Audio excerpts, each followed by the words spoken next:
ومن سريت من حرم ليلا إلى حرم كما سرى البدر في داج من الظلم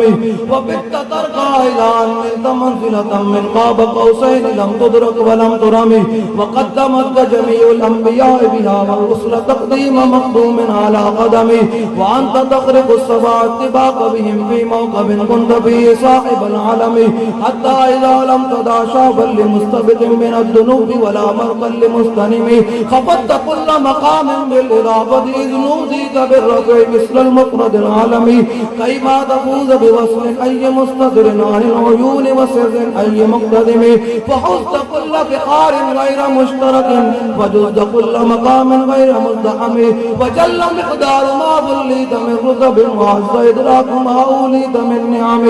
بشرى لنا معشر الإسلام إن لنا من العناية ركنا غير منهدم لما دعا الله داعينا لطاعته بأكرم الرسل كنا أكرم الأمم